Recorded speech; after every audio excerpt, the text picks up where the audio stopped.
morning. I'm Charlotte Jones, co-host of the John Telford Detroit Show, coming to you every Wednesday morning at 10 o'clock on Wjzz Cool TV.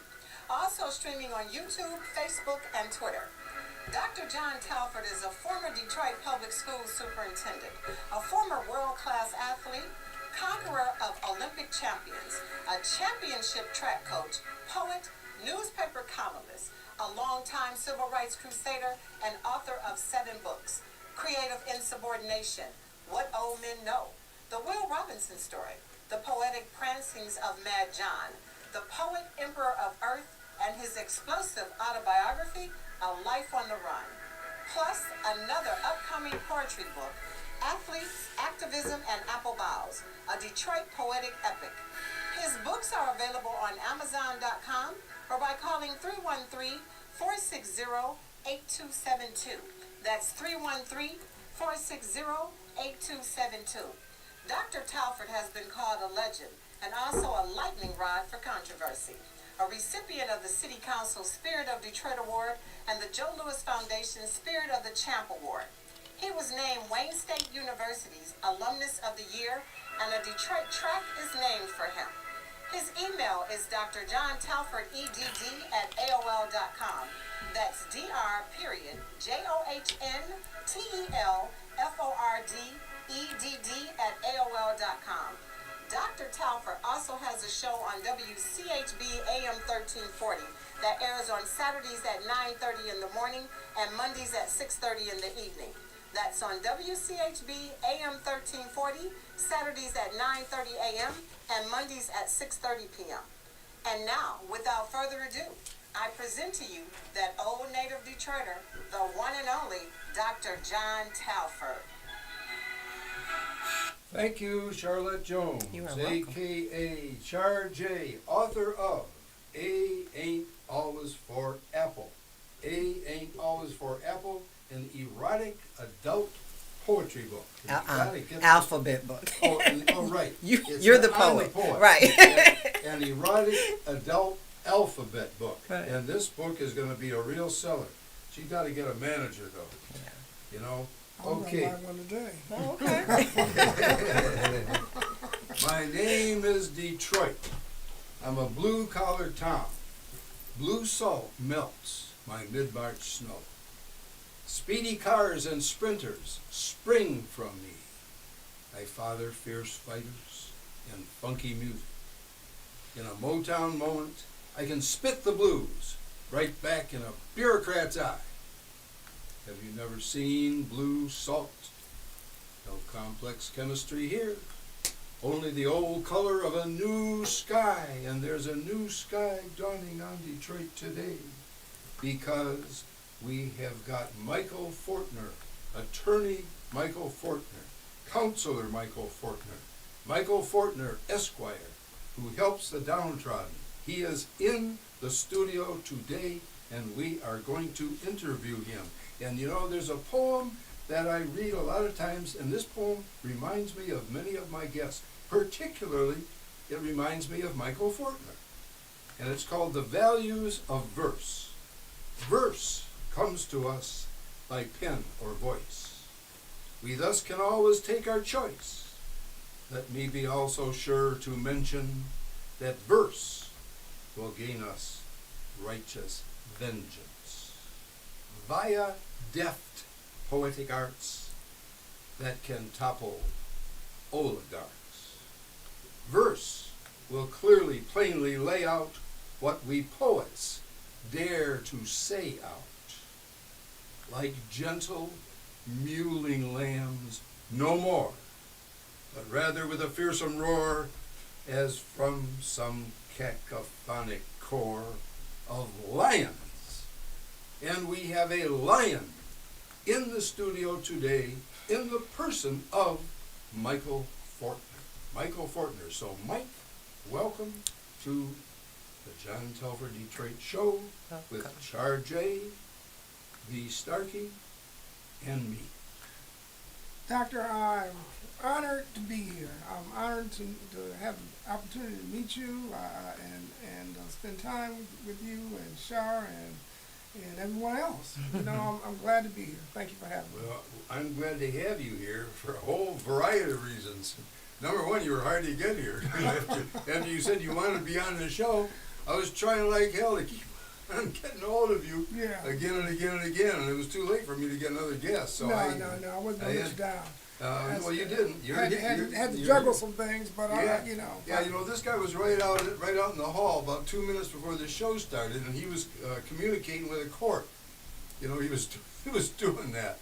So, you know, Counselor, what's your area of specialty? Tell our listeners and watchers what your area of specialty is. You know, Doctor, I fight on behalf of people that need someone to fight for them. I represent whistleblowers. I represent injured persons in car accidents. I represent people who've been injured by the police misconduct, excessive force type cases. That's just the name of this is the name of a few. I represent people who have made claims with their billion-dollar insurance companies and not had those claims honored or respected or paid. I represent people who need help, and if I don't necessarily do it myself, I'll try to find someone else who specializes in that particular area to make sure the people that need the help can get it. Well, I gotta tell you, I am very beholden to you for representing Katrina Brown. You know, we had her on the show back in May the 24th, and what that lady has done, she needs to have a medal pinned on her. Absolutely. For what she did, because you talk about whistleblowers. She's a whistleblower par excellence. She blew the whistle on the school that had lead in the water. They transferred her out of that school, put her in another school, which was a special education school with kids who cannot even speak. They're severely handicapped, but they cannot even speak. And some of the people that were working in that school were dragging these kids across the floor and being cruel to them and beating them. So she blew the whistle. And what did they do to her for blowing the whistle? Did they pin a medal on her? Did they thank her? No. What they did was reprimand her and mess with her credential. So she got a hold of me, and she came on here, and she now has Michael Fortner representing her. And we can't talk specifically about that case right now because it's being litigated. But she also told us about Michael Fortner and what he was doing for her and how he helps the downtrodden. And Miss Starkey and I are trying to help the downtrodden right in our own building. But you know, we don't have any money either. Well, I'm going to help you guys too. So we're working on all those things. We're working on all those things. Okay, so for those that don't know, what did you want to speak about? What issue are you? Well, I'll let V talk about it. I mean, what's happening has been horrendous. And it's our home. It's the River House at 8900 East Jefferson. You know, we got enough battlefronts to fight on without fighting for our less fortunate neighbors who can't afford to stay in there. If what is happening, well, I'll let you talk about it, V. Go ahead. This morning, I saw one of the members, James Ford, and he said to me, V, we need to do something. I said, well, we're in the process of doing something right now. He also said that the people that they want to move into the River House, they have a long bank account. And there are people in the building who are seniors who cannot afford to continue for increases. Really what made the situation even worse, we had a president from 2019, we had a president from 2019 that allowed a $3 million assessment on the members. In addition to that, they started with 1.9% raising the carrying charges, then they went to 2.3, then they went to 6.75. Wow. And they've done it again this year, which was 2.5%. So in a minute, we will be at 15%. So carrying charges are like your HOA fees? HOA fees, which include light, gas, water taxes. Okay. But the $3 million that they assessed on the members were not supposed to happen. the co-ops were formed in 1930s, and it was for the person who didn't have a lot of money, that they could invest in shares in the cooperative. Well, if they continue to go in the path that they're going in, most of the African Americans, seniors that live there, will be outplaced. And one person who is our issue, his name is William McIntyre. He was the president in 2019, but he's a person who does not like African Americans. Well, you know, since you brought that up, you know, I had a conversation with Mr. McIntyre several months ago because, you know, the word was out that he did not want the restaurant to reopen when we had voted to reopen the restaurant, you know, years ago. And they had announced that the vote was not to reopen it, but it actually was. You know, I have credible witnesses who were there when the vote was positive to reopen the restaurant. So I said to Mr. McIntyre, why don't you want to reopen the restaurant? It's such a wonderful place, you know, everybody can meet and they have good fellowship and good food, even in the winter, you know, don't have to go anywhere. And it's a gold mine for anyone who buys in because it's got a built-in clientele. So why don't you want that? And I was talking to him on the telephone, and I had the speaker on, but I wasn't trying to capture anything. But what he said was, "Do you see any Irish Catholics in there?" I said, "I don't know. I guess." He said, No, you don't see very many Irish Catholics in there. What you see in there is AME Baptists." And I did a double take because Virginia was in the room and I had the speaker on, and so was another lady, you know, Mrs. Rhea Green. And they also did a double take. I mean, I guess if Mr. McIntyre doesn't want to associate with blacks in a restaurant, I mean, he'll go to the suburbs, you know, or come over to the yacht club. Well, maybe not the yacht club. He is a member of the yacht club, but don't come over there either, because we've been bringing a bunch of African Americans in the yacht club, which is a whole other story. But anyway, V, is there anything else you want to say about our case before we start interviewing Mike?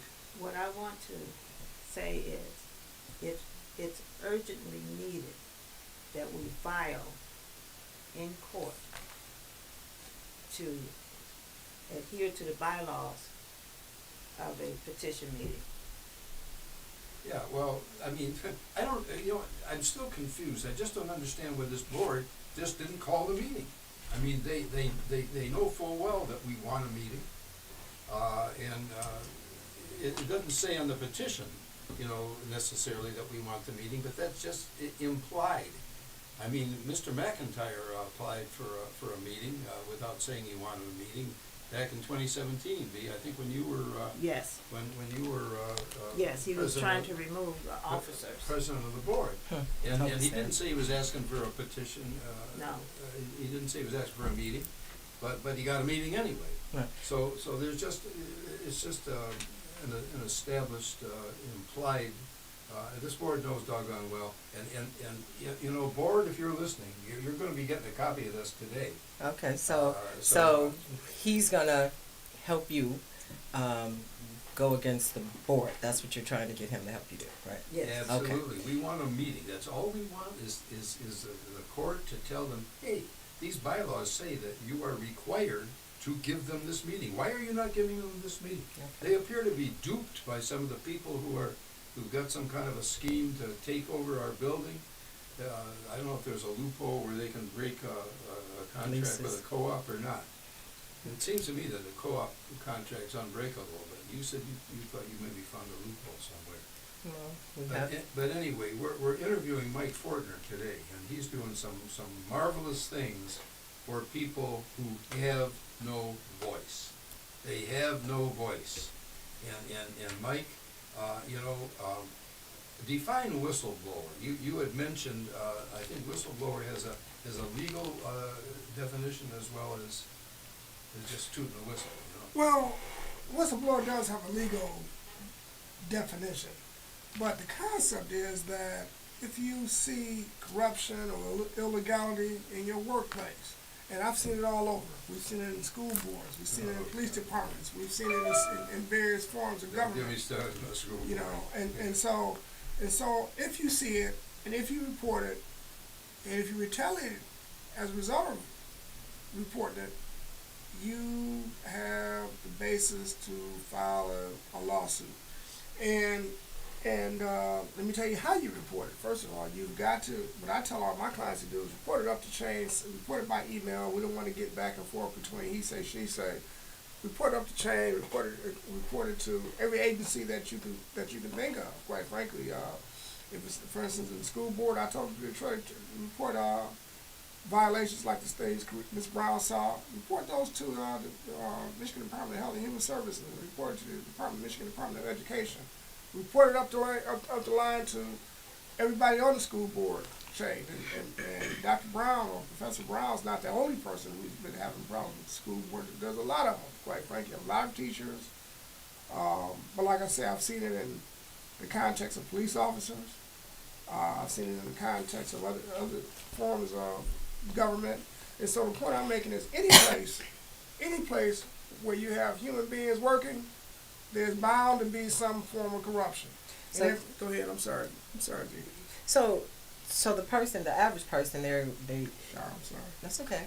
The average person, they don't know to do this. So when like if they're being retaliated against at work, a lot of people go through every day without even, reporting things or saying that they're being harassed after they've reported something. Let me. So there's rules to it, Sharon, and the rule is that once you report it, if you retaliated against, you have 90 days for that retaliation to file your lawsuit. So documenting that you have reported it is number one. Getting to a lawyer right away is number two. And maybe that's even number one, depending on what it is you try to report and how fast you have to report it. But if you haven't reported it and you're thinking about reporting it, or you think you have something you need to report, contact the lawyer, contact me, contact someone else who can help you do it the right way. If you've already reported and you start to see some retaliation, you need to respond right away. You've got 90 days to file that lawsuit. It's a real short statute of limitations. After that 90 days is gone, you SOL. So you need to make sure that. What's SOL? Shit out of luck. Oh, okay. Well, you can say it on this show. You can say. Yeah. Well, I let Sharon speak for me. Sharon says ain't always for the apples. So I like to make sure. Well, you supposed to be the mouthpiece. You got. Okay. So some people may be exaggerating when they say they're being retaliated against. Do you get those type of individuals as well? If they come to me, Shar, and and we vet them. Obviously, I ask questions. I spend time asking questions, and if it seems like it's based upon some legitimate factual basis, I may ask for documents or some documentation that you've at least reported it, or evidence that of what it is you're attempting to report. So anything's possible. I mean, just like everything else, you got to do a little research to make sure that what they're telling you is accurate. But by the same token, though, what I've seen is so many times, like Dr. Brown pointed out with Katrina Brown, that these large corporations and power bases seem to think that they can bully people who don't want to go along with the program. And what I see, Sharon and Doc and B, is that the way these governments pay people off is not briefcases full of money, like we might be watching Perry Mason or something. The way they pay them off is promotions. Yeah. You know what I mean? You get promotions and to certain positions, and that's where your money comes in. You get increases in your pay, and you get power, and you get longevity. And so if you do, or you cover something up, or you go along with something that shouldn't be happening, keep your mouth shut, you might get rewarded. And the other side of the equation is if you're somebody who's not wanting to be part of something that you know you shouldn't be part of is unethical or illegal or underhanded, they try to punish you. Over and over and over again. I think those of us who are out here fighting for, justice, we see that over and over and over again. The righteous road is always the hardest road. We learned that real early in life. Right. And so we see it, Doctor. We see it, Shar. We see it, and these people, when we try to teach our kids, right? And when we try the way we try to live our lives, is we try to do it the right way, the way our parents taught us. That's right. You know what I mean? So we do what we're supposed to do. We do it the right way, and that's what we're all about. And that's why we fight the fights we're fighting. Right. And some people you can't bully. We can't be bullied. You know what I mean? And so Yes. That's where we stand. Yeah. And that's why we're all together. Yeah. It's a hard experience sometimes to be standing when you think you're not alone, and all of a sudden you do the right thing. Oh, hey, where'd he go? Everybody's going. I'm standing here by myself. But that's okay. We can look in the mirror. Absolutely. So, Counselor, tell us, how can you be contacted if people need your help? They can call you. Because one No, don't call me. I can't reach you after that. and one thing's for certain is you can't find me, and you won't stop until you do it. Yeah. He is persistent. Oh, for real. So if nobody else in the world can find me, if I'm on my deathbed, doctor's gonna find me. I broke my personal email record, and maybe personal phone record, trying to get a hold of this guy for the past week. And doctor, I appreciate it. You will be able to get a hold of him more easily than I will. What are you tapping me for? What are you trying to tell me? You want my email address, doctor? Anything you want to give the listeners and watchers? My email address is Fortner, Fortner, at Spectrum, SPECTRUM, attorneys.com. Repeat that.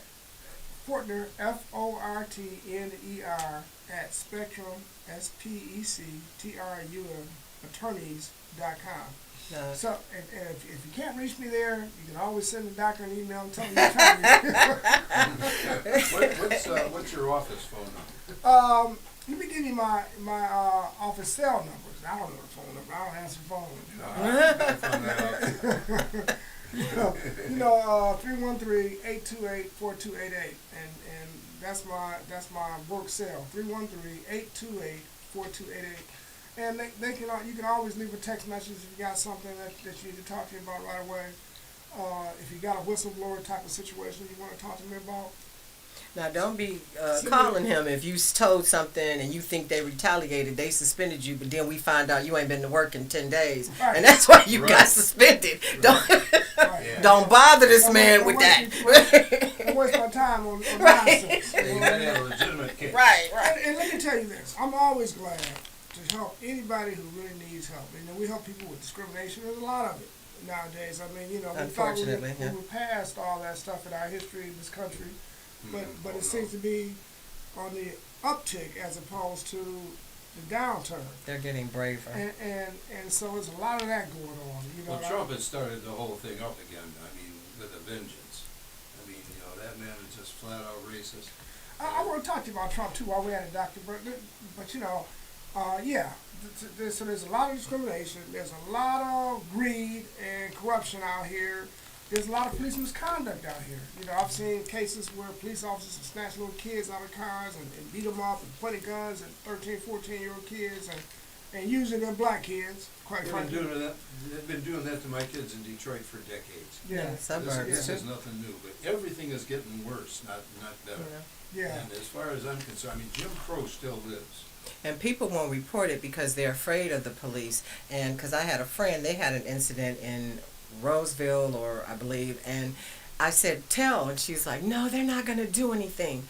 And, this was a couple of years ago, but I thought she should have said something, so. Well, tell them always to say something, and nowadays, police in these communities have these cameras on them, and we can get those cameras, but you got to move fast. They only keep it for so long. So if you think something went on with the police officer and you want to prove it, get the camera, get the footage. Yeah. Get in touch with me or someone else But do what you need to do in order to protect yourself and your loved ones. I can remember one of my kids came to me and said, this is years ago, said, Coach, the police got Ulysses. And so I went down to the station, they'd already transferred him somewhere else. He was my half miler, and they'd been beating him, and they actually took a couple of teeth out of me. We're talking 1950s, you know, but I say Jim Crow still lives. He lives in several aspects of the workplace. It's James Crow tying tails now, you know. Absolutely. James Crow Esquire, but he's still out there.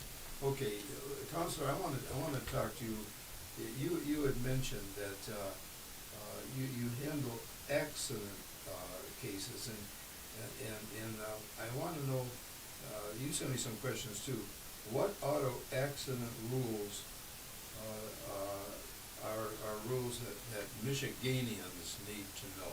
Okay, so Michigan has a unique system called the no-fault system. Right. And it's just been modified recently, within the last couple of years. There's some fights going on right now about those modifications and whether or not those modifications are constitutional. But under the Michigan No Fault Act, you're entitled to certain things. You're entitled to lifelong medical benefits. But number one, the insurance company never wants to give them to you. You know,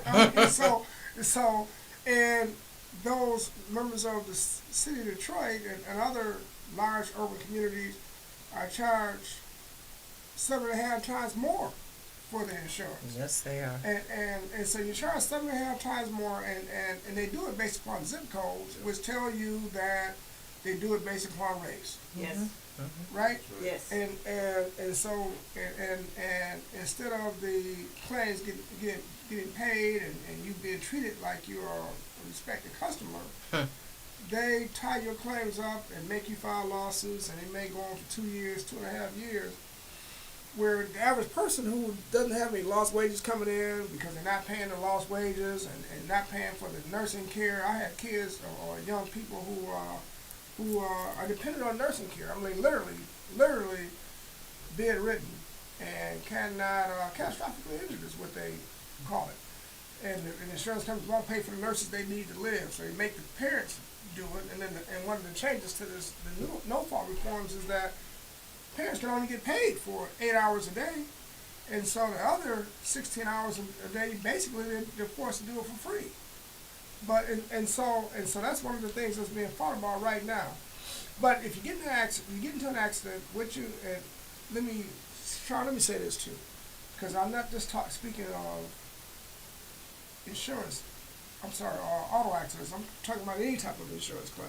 Okay. Your house gets broken into, your car gets stolen, your house gets on fire. Before you talk to an insurance company, you should always talk to a lawyer. Really? Because if they talk to you, they're talking to you in a way that's designed to entrap you, to get them out of paying your claim. They're not talking to you in a way that's designed to help you like the way you think they are. And over again, I see these cases every week in court where a person's talking to an insurance company, doesn't know exactly what he's answering, and if you forget something, you forget a fact, they'll call that fraud. Right. And I've seen cases where they ask a person, have you ever had a back problem before? This person might be 60 years old. You know what I mean? Well, they go back and find that when you were 8 years old, you went to the hospital, you said your back was hurting.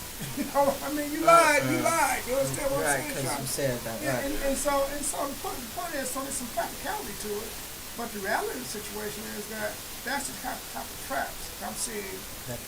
Yeah, seeing people get placed in. They don't act like it is on the commercials, like they so happy to help you. And that's all about getting your dollars and cents. Right. And like I say, Char, they charge black people in city of Detroit, admittedly, 7.5 times more than they charge the suburban community for the exact same type of car. Wow. 7.5 times more, and they hardly ever pay the claim. You're watching WJZZ Cool TV, live streaming on Facebook, YouTube, Twitch, and Twitter, and other top social media platforms. Like, follow, share, comment, and subscribe. Thank you for watching WJZZ Cool TV, the coolest station in the world. Yes, it is. Thank you, Char. Thank you, Char. Thank you, Mike. We're interviewing Mike Fortner today, attorney Mike Fortner. And also, we have got V. Starkey in the studio today. Do you have announcements? And V, I'd like you to Do your talk own a little bit announcement. about your place. Say what you want Wait, to say about it. do your own How announcement. people can reach you. You know, Finally, after 2 years of trying to get my water pipe situated in my commercial building, I've had the Detroit Water Board send it about 4 or 5 different times within the last 2 years. But they weren't able to find the problem. So what I did was, there's a hardware store down the street from me. I called that number. I thought I was calling that number. So the department, the place that I was calling was at Lakewood and Warren. And I asked the guy, "You got a plumber?" He said, "Yeah, I'm gonna get him right away." The man came the same day. The man came the next day. What the city did not understand was that whole pipe that they were trying to say that was a major problem. This one guy, when he pulled that pipe out, he was the only one in 2 years that was able to figure out how to get that and reconnect everything. And the city didn't The understand. city didn't understand. Oh, that's But good. this is the older gentleman, and he just pulled the pipe out. I said, oh my goodness, we didn't have no idea that this pipe was that loose. So tell us where the pipe is and what's going on over there. It was in the building, in my basement, At getting at You're 16, at- there you go. 1642. Okay, come, You know how my brain works. right, come on. Where at? 16423 East Warren. Where we can get lovely fashions. Come on. Near the corner of our drive. That's Wjzz Boutique. Got real good clothing there. And we're getting a signal from the station manager. I don't know what's going on here, but okay, keep talking, keep talking. Keep talking, V. Oh. Yeah, so What's your phone number? I can be reached. I can be reached at 586 405 3020. I'm next to the Alger Theater at East Warren and East Outer Drive. Yeah, right around the corner from the library, the Alger Theater, one of the 2 libraries still open. And these folks who came and patronized her had to go to the library and go to the bathroom Yes. for a couple of years. But now they're finally getting it fixed. And we're going to have Brian Peckinpah next week on this station. He's from the water department. Yes, he was included. Yeah, in fact, I might bring you back next week to talk to him too. If he Yes. comes on. Okay. We are interviewing Mike Fortner, and he's been doing a marvelous yeoman job helping people who are less fortunate. As an attorney who takes all cases, particularly cases of people who can't get attorneys. I mean, he does stuff sometimes pro bono, and you know, even some of the folks that you do charge. Do you charge? I know you win most of your cases. Well, yeah, I do. I'm proud to be able to say that's God's work. Yeah, well, do Amen. they still have to pay if you lose? Well, when was the last time I lost? He'll cross that bridge when he get to it, right? No. I got that no fee guarantee too that you've been hearing so much about. And let me tell you something, Doctor. That no fee guarantee that you hear about by all these lawyers advertising on TV, that's something that all of us have. We all agree, and we all are required to not charge a fee on a contingency fee basis, because these contracts are a contingency fee basis. So there's a recovery, and it can't be more than a third under Michigan law, and you can't charge a fee if you lose. And there are some circumstances that that lend themselves to charging a fee, such as retainer type cases, but auto accidents and these contingency cases, there's no fee unless you win. So let me ask you this. So my sister had a car accident, and her attorney had her lost wages from her insurance company sent to him, and he takes money out of that. Is he entitled to that money because he didn't facilitate it for her? She was going to get that money anyway. You know what, Shar, without having all the facts, it's hard for me to really comment on that. I typically don't take the client's lost wages because they need that to live on. Right. And she's struggling because he's taking money out of it. There's other ways for a good lawyer to get compensated, I believe, and so I typically don't take the client's lost wages. I'm not gonna say never have, and there's some circumstances that might lend themselves to that as well. It just depends. And so that being fair to everybody. Because to me, what if he doesn't win her case? But so now to me, he's taking money from her ahead of time. He's taking money. Well, I guess the logic behind that is that I got them to pay, and I don't know, how much work is required in order to get them to pay. So I don't, No, I mean, your lost wages, your insurance company pays. Well, He's supposed to be going after the guy's insurance company. Well, I don't know what she hired him to do, because I mean, there's two different aspects of a lawsuit or auto accident. The first part is the part against your own insurance company. You have a 1-year statute of limitations on that. And a lot of times, that's what you see. You see the insurance company not paying you. And you means your lost wages, your medical bills, your medication, and other things you need. Help with your family, help by your family, getting your house taken care of, right. Or maybe even getting you taken care of, quite frankly. And insurance companies typically don't pay. And no matter how bad you're hurt. And so I just don't know. I can't really comment on another man's work fairly without knowing all the facts.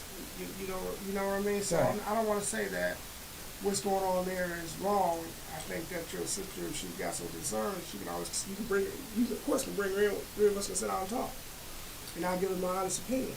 But I don't want to say much on the air about someone's work without actually seeing, what they've done. That's not fair. Right. I understand. You all would lose respect for me if I did that. Talk about employment discrimination law. Well, employment discrimination is those of us from the minority community are familiar with that. And women are familiar with that. It's something that's part of, unfortunately, life. I mean, we've seen that for a long time. Women were subjected to what was called a glass ceiling. Mm-hmm. Where you couldn't get a certain position if you were a woman. You were only going so high. You weren't going to be hit. You weren't going to be hit at the corporation. I go into a lot of restaurants now, and I see restaurants I'm talking about. Yes. And I see, especially a lot of the ones downtown. Yes. And I see that they'll let blacks, work in the kitchen as cooks and busboys. Yes. But they're not serving the customers where the money's being made at. Yes. You know what I mean? They're not waiters and waitresses. They're letting them be a hostess. Yes. And if they're black, they're so light you could barely tell. And then that's the next thing. You know what I mean? That you got to. I mean, that's reminiscent of what we hear about from a history perspective. We're all too young to actually have lived through it. But that's what our parents and grandparents fought against. Yes. That type of discrimination. But there's other things. Not just employment, but housing discrimination. Where you deny people housing because of who they're married to or their weight. Or certain stores do that too. Or LGBTQ now is popular. You know what I mean? And so you see it all. You see aspects of that all through. Your day-to-day life. Right. And people experience it. I mean, I see there's transgender people who are denied job opportunities. So they're catching hell now. Yeah. Transgender catching hell. And I represent everybody. So our position is that everybody's entitled to equal access to the law. Everybody's entitled to be treated fairly. Everybody's entitled to representation that's designed to win for them. So if you got a legitimate case and you got facts and evidence to support your position, I'll fight for you. He's got to be patient because I'm busy.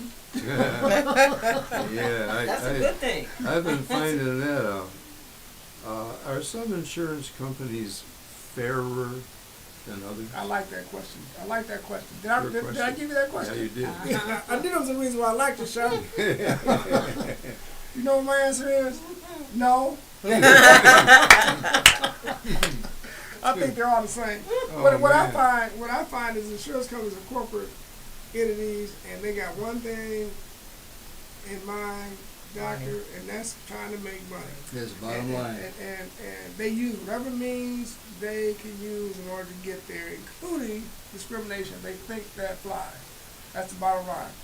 And so they'll use any means necessary to get to what they're trying to accomplish, and that's more and more dollars at the end of the year for bigger bonuses. You know. And they don't understand that if their rates were lower, more people would have insurance, because they told my friend, she lives Davidson and Linwood, $8,000 for her car. For a year? Let me tell you That was guys ridiculous. something that we're working on right now, and that's LA Insurance.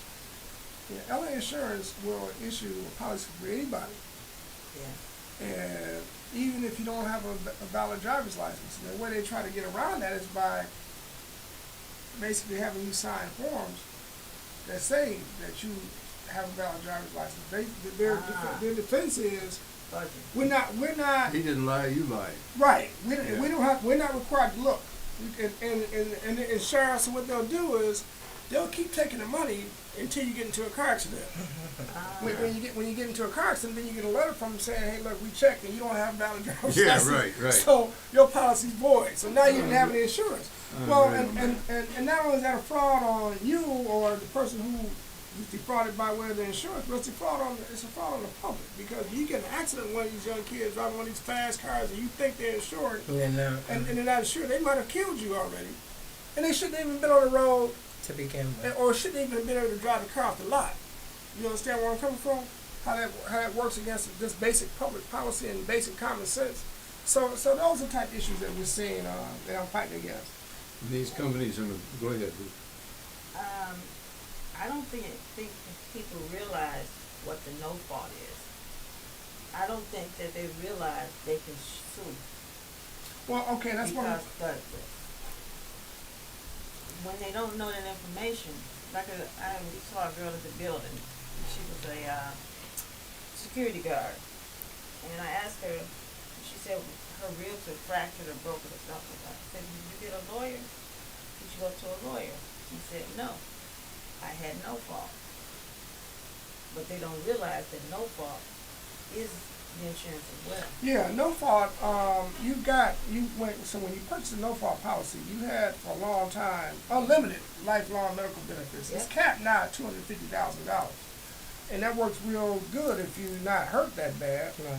But I've seen people who were literally paralyzed, and they're capped at $250,000, which means that may pay for the first couple of weeks of hospitalization, and that's about it. And so, but you do have, if you have a policy of insurance, you're covered.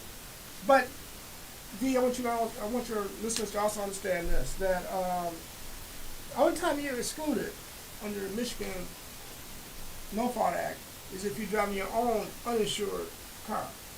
If you're driving your own uninsured car and you get into an accident, you're not covered for anything. Even if the other person hit you, you're still not covered? You're not covered for any In your hit own benefits. car. Right. And you're also excluded from suing the person who hit you. No. Because you're required as a matter of law to have insurance if you're driving your car on the road. Now, if you don't have insurance and you're in somebody else's car, you're covered. Right. There's a thing called the Michigan Assigned Claims Protection Act, Yes. or Michigan Assigned Claims Plan. That's where I'm at. And so they'll cover you.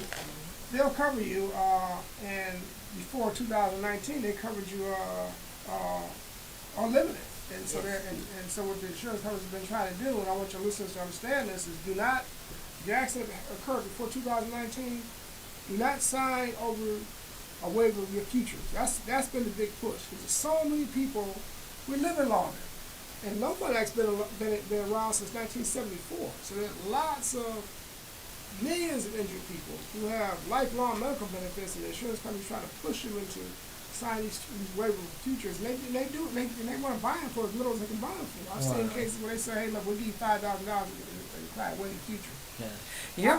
Go ahead. You're watching the Dr. John Telford Detroit Show, live streaming on Facebook, YouTube, Twitch, and Twitter, and other top social media platforms. Like us, follow us, share us, comment, and subscribe. Thank you for watching WJZZ Cool TV, the coolest station in the world. I need you to sum up what you want people to know, give out your contact information and everything. We're wrapping it up. So, everybody, thank you for having me. I hope I wasn't talking too fast, and I hope Oh you no, this has been a good show so Perfect. far. Beautiful. and I Beautiful. hope that your listeners got something out of me being here, and I appreciate you inviting me. And if you ever want me back, all you gotta do is Oh, call me. believe me, I will You know, have you back. You have a lot to share, and we didn't get to a lot of your Well, yeah. questions that I wanted to That's get all right. to. They'll be the same questions next time. Well, you know, these damn insurance companies, I mean, you know, they're real quick to sell you a policy. And you then they know. don't want to pay. Yeah, and Yeah. you know, what shouldn't you do? No, John. I can't? Okay. All right. What else you want to do your poem? You want to talk Yeah, about? You got a minute. Well, I just want to say, on this evil and fatal occasion, because this is a poem that Come I wrote. on, keep going. It's a Trump poem. On this evil and fatal occasion of the Capitol building invasion, because that's when I wrote it. The traitor Trump's collusion demands his execution. God yet hasn't pushed a lever on the traitor Trump forever. So in 30 seconds, what you want to say about Trump? Because you said you wanted to say Well, something. I really do want to have a conversation on We Trump and the black community. And I see more and more pushes from Trump's camp to try to persuade the black community that he's important to them and he's got their best interests at heart. No, So I'd like to really sit down and have a real heavy conversation about Trump and the black community. I think that's something that I think that'd be very informative and educational, and something that needs to be done. I he think lost a lawsuit, you know, keeping people out of his apartments. This is 20 years ago almost. Why did he allow Kwame to get out of jail? because he wants to get that young black That's right, male yeah. vote, and a lot of them fell for it because he said, well, the Democrats aren't doing anything for you, so you might as well try me. And I know a lot of young black men that voted for him, but what they did not hear him say was that he was going to do anything for them. So, and they fell for it. You know, there's a movie. How much time do I have? Got a couple seconds. There's an old movie, John, Doctor. It's a John Wayne movie. It's about Quantrill's Raiders. Quantrill's Raiders. Oh, yeah. Remember that? Yeah, I remember. In that movie, Civil War. yeah, in that movie, there's a black family, and you know, and the way it's depicted is a man and a woman and two kids, and they got like an old beat down mule, and they got I need your point. a raggedy wagon, and they're trying to get up north. And there's a black guy, real sharp, got a suit on, and he tells them go that way. Well, really, what he's telling them is go that way, and the slave catchers will catch you. Oh wow! You know what I And mean? that is And- going and- to do it for us. All right, we'll finish.